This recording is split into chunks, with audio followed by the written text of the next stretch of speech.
Assalamualaikum warahmatullahi wabarakatuh. Perkenalkan kami dari Solo, kelas 005 sampai 09, prodi S1 Akuntansi, Fakultas Ekonomi Bisnis, jurusan Universitas Pamekasan. Untuk memenuhi tugas akuntansi, manajemen yang diampu oleh Ibu Indawati, pada pembahasan ini kami membahas materi analisis biaya volume laba. Perkenalkan, nama saya Fauzan Ardiansyah. Hai para jurnalis sekali, saya Diwan Sulawesi. Nah, baik, kita akan mulai pada slide pertama, yaitu di abstrak. Berdasarkan dari pernyataan yang ada di abstrak, bahwa analisis biaya volume laba atau cost volume profit atau bisa disingkat dengan CVP atau analisis titik impas merupakan alat penting bagi manajemen dalam perencanaan dan pengambilan keputusan. Analisis ini menjelaskan hubungan antara biaya tetap, biaya variabel, harga jual, volume penjualan, serta laba yang diperoleh. Melalui pendekatan variable costing, manajemen dapat menilai margin kontribusi, menghitung break-even point atau BEP, serta menentukan target laba. CVP juga bermanfaat dalam mengevaluasi margin of safety, analisis sensitivitas, dan perencanaan multi-produk dengan memperhatikan sales mix. Pendekatan modern seperti activity-based costing atau bisa disingkat dengan ABC dan just-in-time atau GIT membuat analisis titik impas lebih akurat dan juga relevan, serta secara keseluruhan, maka analisis CVP ini sangat membantu perusahaan di dalam mengukur penjualan minimum, meminimalkan resiko kerugian, serta mendukung pencapaian laba optimal secara efektif dan juga efisien. Selanjutnya di slide berikutnya, analisis biaya volume laba.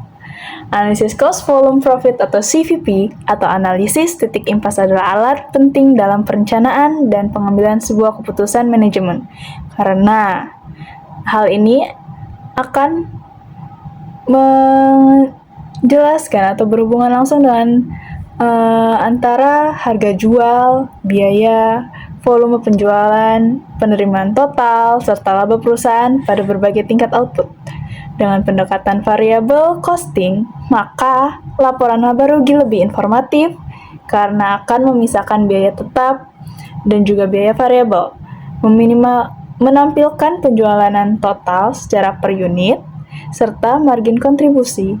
Analisis ini sangat membantu manajemen di dalam mengidentifikasikan masalah, mencari solusi, dan menilai keberhasilan laba perusahaan. Tujuan dan manfaat dari analisis ini tentunya ada 3, yaitu menentukan target laba untuk menjaga keberlangsungan perusahaan. Yang kedua, memberikan informasi dampak perubahan biaya, pendapatan, volume, dan bauran produk terhadap laba. Dan yang ketiga, membantu manajemen di dalam mengambil sebuah keputusan. Di dalam penerapan CVP ini, perusahaan tidak lupa untuk melibatkan elemen-elemen utamanya. Maka, elemen utama di dalam CVP ini meliputi pertama, peramalan penjualan, kedua, pola perilaku biaya, ketiga, kontribusi margin, yang keempat, operating leverage, yang kelima, break-even point, yang keenam, margin of safety atau MOS, yang ketujuh, target profit analysis, dan yang ke-8, yang ke-8 adalah sensitivity analysis. Kita juga tidak lupa dengan asumsi-asumsi yang akan mempengaruhi dan juga membatasi dari analisis CVP ini. Yang pertama, asumsi yang akan mempengaruhi dan membatasi CVP ini adalah semua biaya dapat diklasifikasikan menjadi biaya tetap atau biaya variabel. Yang kedua, biaya total bersifat linier dalam kisaran relevan. Yang ketiga, jumlah kegiatan pendapatan akan berfungsi secara linier dalam kisaran waktu yang relevan. Yang keempat, produk tunggal atau bauran penjualan konstan untuk beberapa produk. Yang kelima, hanya ada satu unit yang memicu terjadinya suatu biaya yang akan timbul secara per unit. Dan yang keenam, tingkat persediaan produksi sama dengan total unit penjualan. Selanjutnya, di slide berikutnya ada pemanfaatan analisis cost volume profit untuk perencanaan. Nah, pemanfaatannya ini ada 3 poin, yang dimana yang pertama adalah analisis target keuntungan, analisis target laba pada dasarnya, mirip dengan analisis titik impas. Hanya saja yang membedakan terletak pada tujuan perhitungannya. Dan yang kedua, analisis sensitivitas, yang dimana margin of safety dalam analisis cost volume profit menunjukkan seberapa jauh penjualan dapat turun sebelum rugi, sehingga membantu manajemen menjaga stabilitas penjualan. Dan yang ketiga, break-even point atau titik impas, di mana BEP ini atau titik impas adalah ketika perusahaan tidak menghasilkan laba tetapi juga tidak mengalami kerugian, sehingga mereka berada di titik tengah-tengah pada penjualannya. Selanjutnya, analisis break-even point. Analisis break-even point merupakan cara untuk mengetahui berapa penjualan yang diperlukan untuk menutupi biaya. Titik BEP sendiri merupakan titik di mana tingkat penjualan atau produksi itu total pendapatan sama dengan total biaya. Komponen-komponen yang diperlukan dalam analisis BEP ini ada volume produksi, volume penjualan, harga jual, biaya produksi, biaya variabel, biaya tetap, serta laba dan rugi. BEP dapat dihitung dalam jumlah unit penjualan, di mana mengetahui berapa unit produk minimal yang harus dijual agar impas, dan juga dapat dihitung melalui rupiah penjualan, yaitu mengetahui berapa total pendapatan minimal dalam rupiah yang harus dicapai agar mencapai titik impas. Selanjutnya, asumsi break-even point menurut Horngren DKK. Perhitungan BEP didasarkan pada serangkaian asumsi yang menyederhanakan realitas bisnis. Jika asumsi ini tidak terpenuhi, maka hasil BEP mungkin kurang akurat. Asumsi yang pertama, satu-satunya faktor yang memengaruhi biaya adalah perubahan volume. Menekankan bahwa faktor-faktor lain seperti efisiensi, teknologi, inflasi harga bahan baku dianggap konstan.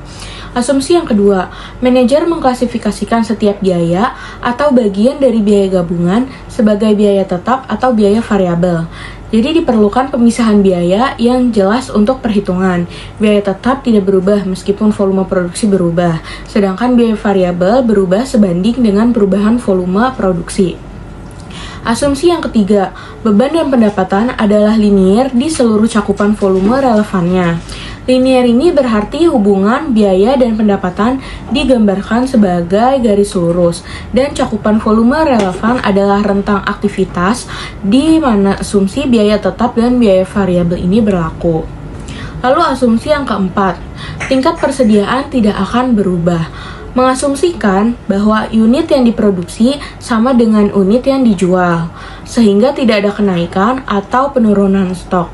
Dan asumsi yang terakhir, penjualan gabungan, yang berarti bahwa bauran produk membentuk penjualan total, tidak akan berubah. Asumsi ini berlaku untuk perusahaan yang menjual lebih dari satu jenis produk. Komposisi atau proporsi penjualan setiap produk diasumsikan tetap.